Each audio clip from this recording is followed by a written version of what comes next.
روایتوں کے مطابق حضرت ادریس علیہ السلام کے زمانے میں ایک مرتبہ آسمان اور زمین کے درمیان سے پردوں کو ہٹا دیا گیا تو فرشتوں نے زمین میں آباد انسانوں کو دیکھ کر تعجب کیا اور بولے، یا رب العالمین، ہم تو گناہ کے قریب بھی نہیں جاتے، جبکہ یہ بنی آدم گناہوں میں اتنے مبتلا ہیں، اگر ہم ان کی جگہ ہوتے تو کبھی تیری نافرمانی نہ کرتے۔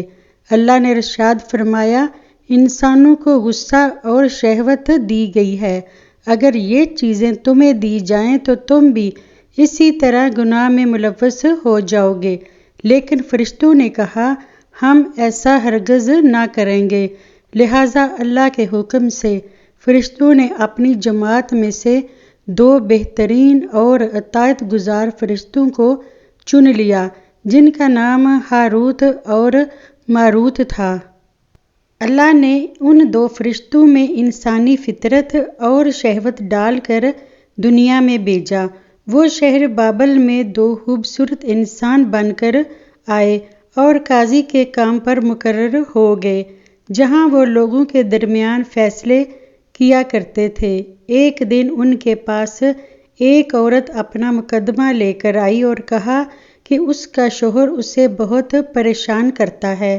ہاروت و ماروت نے جب اس عورت کو دیکھا تو وہ اس کی خوبصورتی اور حسن سے مرعوب ہو گئے اور اس پر عاشق ہو گئے۔ انہوں نے اس عورت سے زنا کی خواہش کی تو عورت نے ان سے کہا، تمہاری یہ خواہش میں تبھی پوری کروں گی جب تم بت کی پوجا کرو، شراب پیو یا میرے خامد کو قتل کر دو۔ ہاروت اور ماروت نے شراب نوشی کو چھوٹا گناہ سمجھ کر پی لیا اور نشے میں مستی میں 2 اور کبیرہ گناہ کر بیٹھے۔ اس عورت نے ان سے آسمان پر چڑھنے کا عمل بھی سیکھ لیا، جس کے ذریعے وہ آسمان پر جاتے تھے۔ جب عورت اس عمل کے ذریعے آسمان پر گئی تو اللہ کے حکم سے اسے ستارے کی شکل میں مسخ کر دیا گیا۔ چونکہ اس عورت کا نام زہرہ تھا، اس لیے وہ سیارہ زہرہ کہلایا۔ اس گناہ کی وجہ سے ہاروت و ماروت خود وہ اسم اعظم بھول گئے جسے چڑھ کر وہ آسمان پر جاتے تھے۔ پھر انہیں ان گناہوں کے بدلے دنیا کی سزا اور آخرت کے عذاب میں اختیار دیا گیا تو انہوں نے دنیا کی سزا کو اختیار کر لیا۔ تفسیر نعیمی میں لکھا ہے کہ ہاروت و ماروت کو بطور سزا زنجیروں سے جکڑ کر بابل کے ایک کنویں میں الٹا لٹکا دیا گیا ہے۔ اس کنویں میں آگ بھڑک رہی ہے اور فرشتے ہر وقت ان کو کوڑے مارتے ہیں اور پیاس سے ان کی زبانیں باہر نکلی ہوئی ہیں۔ ہاروت و ماروت کے حشر سے عبرت پکڑ کر باقی فرشتوں نے اپنی خطا کا اقرار کیا اور زمین والے خطا کار انسانوں پر بجائے لعن طعن کرنے کے ان کے لیے دعائے مغفرت کرنے لگے۔ یہ ایک اسرائیلی روایت ہے جسے امام ابن کثیر افسانہ اور من گڑت کہانی قرار دے کر سختی سے رد کر دیتے ہیں۔ وہیں امام سیوطی جیسے علماء اس روایت کو مستند مانتے ہیں۔ ہاروت و ماروت اور چاہ بابل کے سلسلے میں ایک اور روایت کثرت سے بیان کی جاتی ہے، جس کے مطابق ایک زمانہ ایسا تھا جب شہر بابل روئے زمین پر تہذیب و تمدن کا مرکز تھا۔ یہاں کے لوگ باطل خدا کی پرستش کیا کرتے تھے۔ یہ لوگ اپنی قسمت ان سے وابستہ سمجھتے تھے، اس لیے علم نجوم اور علم فلکیات میں بڑے ماہر تھے۔ ان کے بت قدوں میں ستاروں کی پوجا کی جاتی تھی۔ یہ لوگ جادو، تنتر منتر، سفلی کو بہت اہمیت دیتے اور اس علم کے ذریعے معاشرے میں خوب فساد پھیلاتے تھے۔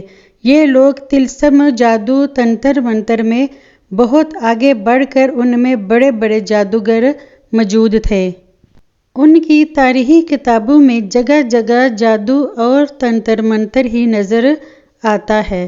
ان کا جادو دور دور تک مشہور تھا۔ مختصر یہ کہ اس شہر کا باشندہ ہونا ہی جادوگر ہونے کی علامت تھی۔ جب حضرت سلیمان علیہ السلام کی حکومت آئی تو آپ نے ان لوگوں کو اس شرکیہ عمل سے روکا اور ان کی سحر اور جادو کی کتابوں کو ایک جگہ جمع کر کے اپنی عظیم کرسی کے نیچے دفن کر دیا تاکہ اس فتنہ انگیز علم کا جڑ سے خاتمہ ہو جائے۔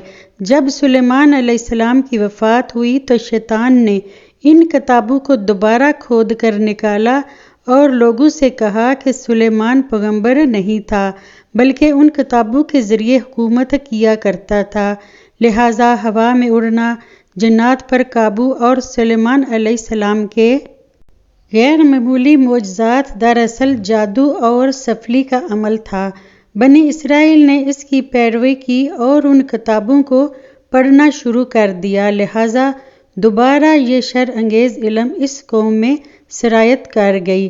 اللہ نے سلیمان علیہ السلام پر لگائے گئے الزام اور تہمت کی نفی کرتے ہوئے سورۃ بقرہ میں فرمایا ہے، اور انہوں نے اس چیز کی پیروی کی جو شیطان سلیمان کی بادشاہت کے وقت پڑھتے تھے، اور سلیمان نے کفر نہیں کیا تھا لیکن شیطانوں نے ہی کفر کیا، لوگوں کو جادو سکھاتے تھے اور اس چیز کی بھی جو شہر بابل میں ہاروت اور ماروت دو فرشتوں پر اتارا گیا تھا، اور وہ کسی کو نہ سکھاتے تھے جب تک کہ یہ نہ کہہ دیتے کہ ہم تو صرف آزمائش کے لیے ہیں، تو کافر نہ بن۔